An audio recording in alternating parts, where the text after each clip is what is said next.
Hello everyone, my name is Nymphish Kelly, and this here is my baby girl, Georgie. Look at this. Look here. Look right away. Over here.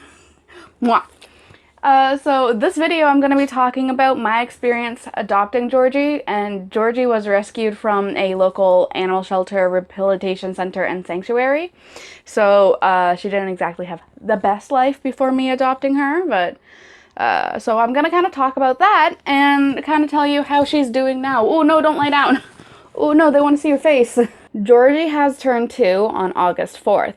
I brought her home July 18th. That was the same day that I graduated from college. So after my graduation, we went and we picked her up.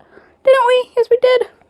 So the process of adopting her, I found a photo of her and a bit of description of her. Come on, hold yourself up. She's leaning on me. I found a photo of her and description of her on petfinder.com. Put in my location and everything, and she was being fostered about 20 to 30 minutes away from me. So I put in the application to adopt her. And they emailed me back very late that night, and then the next day I sent an email back, then they sent me an email back, and then I sent an email with all of the photos of the property so they can kind of see like where she'd be living. And then we had a phone interview, and from there we planned to meet within a few days, and I was gonna go and meet her, and I was so excited, and I wasn't expecting it to go this fast. It was really freaking fast.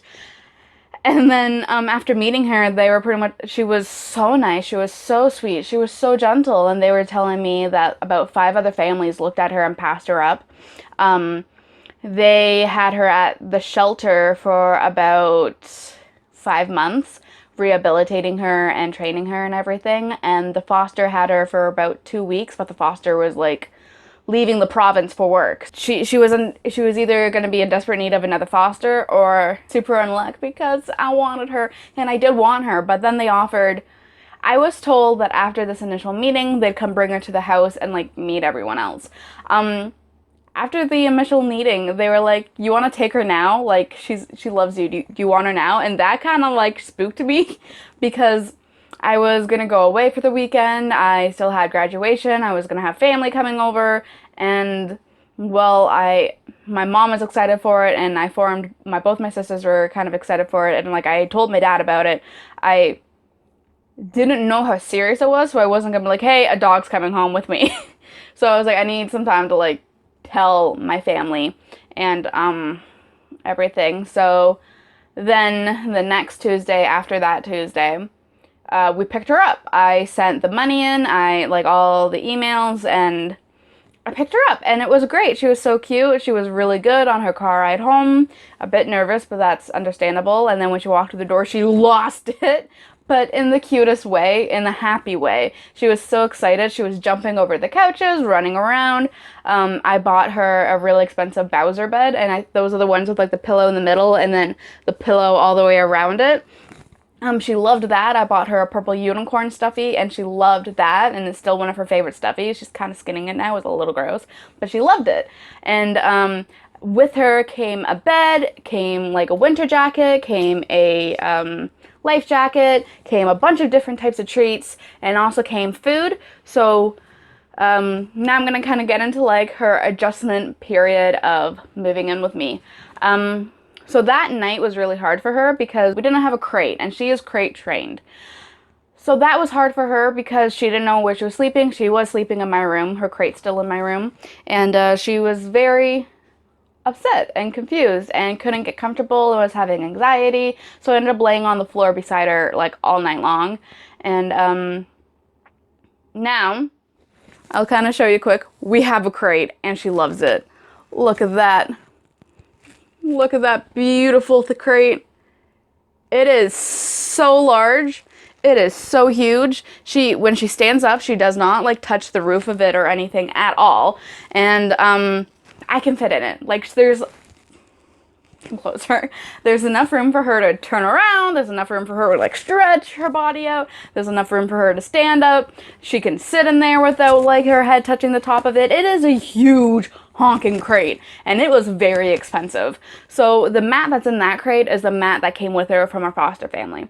So this is something that I think is like really important. When you're adopting a dog that had to be rescued and rehabilitated, they're gonna have issues. Georgie is only 2, so she doesn't have as many issues as, say, a dog that is a lot older than her.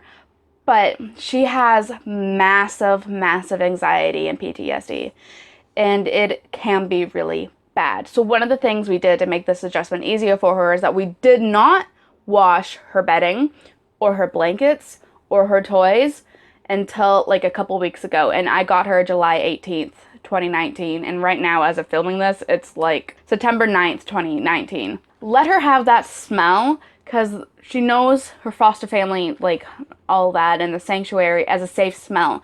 So it helps her adjust and get used to it and everything. And I also had one of my t-shirts I wore all day and had like very much smelled like me. I put it in her crate for her to kind of like get used to the smell of me. So she slept in a crate for, I think, the first 3 weeks, and then I started leaving her crate door open. So like she could sleep in a crate or she could sleep on my bed. She now flips and flops between those two options a lot. There's a lot of days and there's a lot of nights that she sleeps on my bed with me, but there's just as many nights that she sleeps in a crate still. It's all on her comfort level, and that's totally good with me. I'd rather her feel comfortable, and instead of pressuring her to do something she's just not ready for. And I'm okay with it. I like it either way. I can hear her snoring either way. She snores so freaking loud. But don't change her diet right away. Like, we didn't, the first week we had her, she was taking the same amount of food we were given, and then it was the second week that we started transitioning. So she got like, she was getting like half a cup in the morning, half a cup at noon, and half a cup in the evening. So we just started like a quarter cup old food, a quarter cup the new food, and then we transitioned it, and then like that for a week, and then we just went with the new food. And like, don't be upset if the dog doesn't automatically trust you. Like, I felt a little bit bad for my dad because Georgie is terrified of men, so she didn't come around to my dad right away.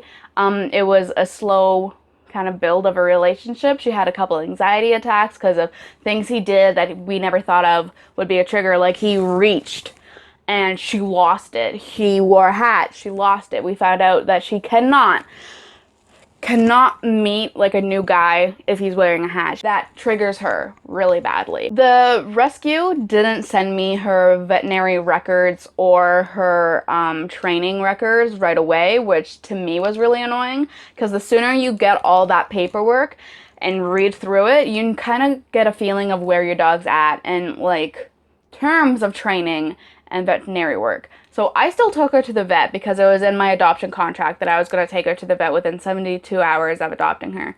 Took her to the vet, and the vet was like, "Where's the paperwork?" And I'm like, "I don't know. Can you help though?" So the vet, she's supposed to be neuter, spayed, and when I asked the vet if she's spayed, the vet was like, "I don't know. I don't really see a scar." But like, now that I have the vet work, I can say that yes, she is spayed. Didn't even think to ask to search her for a microchip. It says on the vet work that she's been chipped, but like, I still need to get that chip information changed to my information. The veterinarian made sure that she was like in healthy condition, checked her eyes, checked her ears, checked her temperature, made sure she didn't have anything like kennel cough, asked about diet, helped me clip her nails, because at the time Georgie was very spastic with nail clipping. Like, it sent her into a massive anxiety because it was a new experience. So I got the vet to help me with that, and now I can do it all by myself. I could clean her teeth all by myself, and I could clean her ears all by myself. But I did have to get some help at the very beginning because Georgie was very, very scared of it. She's in her 3rd month here, and she's pretty well adjusted, and we've been working on her training. After I got the training records from her rescue, I started practicing those trainings with her, and it was really good. But I watched Jenna Marbles and Julian's video about them adopting a bunny, because like, they adopted Bunny like right around the same time I adopted Georgie, and they did this awesome thing with the food, and it was like the watch me training. So I've seen that for therapy dogs when I was in school, and I was working with 2 doctors that were doing like animal therapy research. So I've seen the watch me technique used for that. I've seen the go to your mat used for that and down.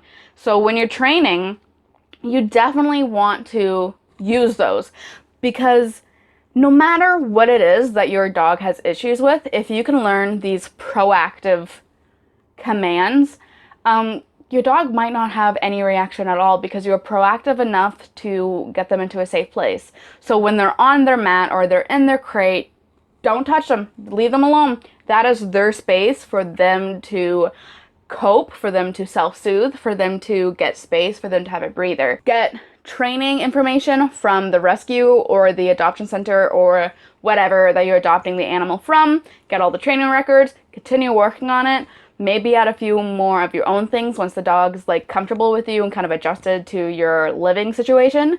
And yeah, it's not hard, but remember it's going to be like one step forward, two steps back, like the entire time, because they have a past and sometimes their past is really, really difficult.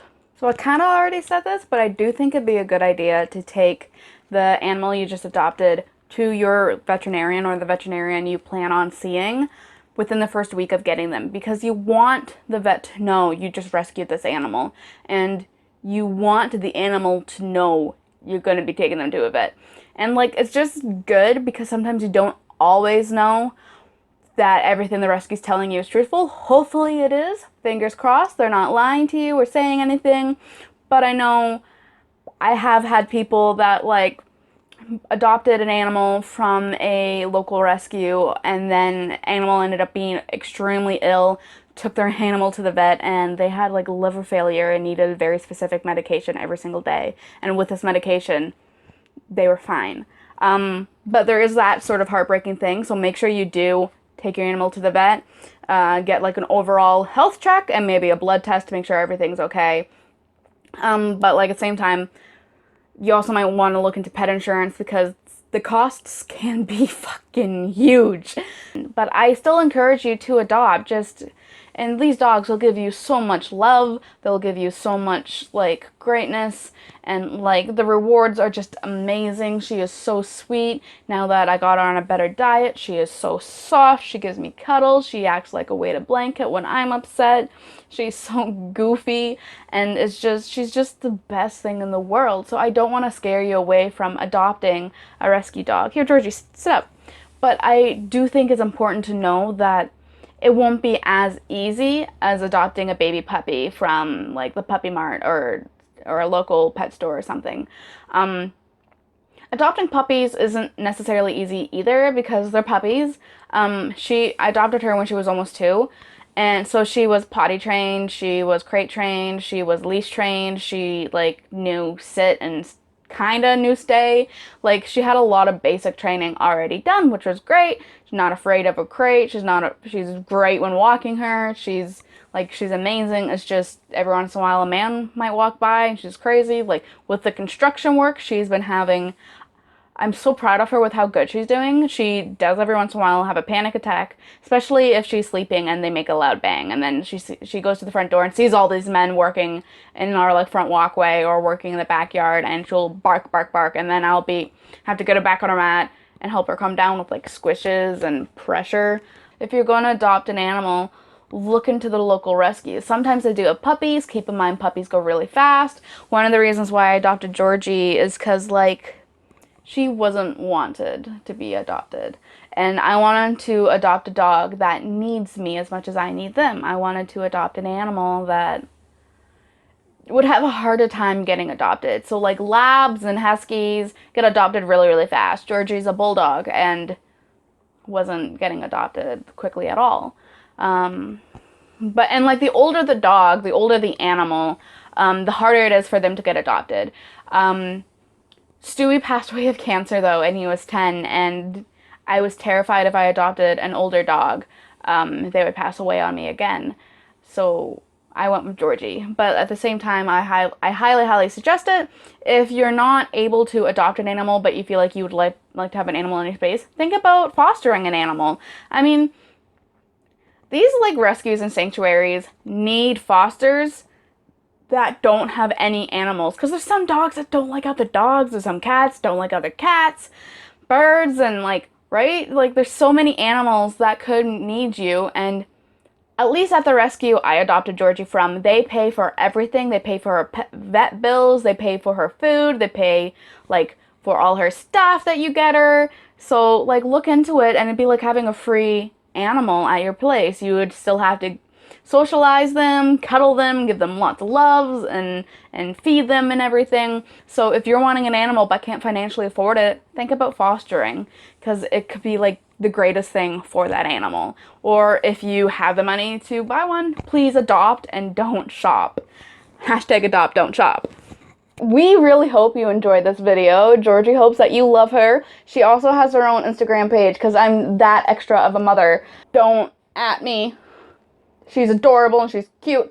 I know she has a squished face and an underbite, and that's bad for like breathing, but I didn't buy her from a breeder, and she's my adorable squishy wiggle bum. Aren't you my little wiggle? She wiggles her ass when she's really excited because she doesn't have a tail, and it's adorable and hilarious. Please like and subscribe if you enjoyed this video for more posts of me and my Georgie Porgy. Big yawns. If you want to check out any of my links, they're all down below. Let me know if you want to know anything more about Georgie. Are you showing your teeth? Are you showing your little buck teeth? Oh, you're so cute. But yeah, I really hope you like this. I felt like it was really important for me to say, because I love animals so much. And like, it's just, Georgie is like a huge part of my life. And I wanted you to get to know her. Remember, you are adorable and to love yourself, because we love you. There'll be a new video next Monday, so make sure you come back for that, and make sure you subscribe. Make sure you tell Georgie you love her in the comments below too, because like, she needs all of the love.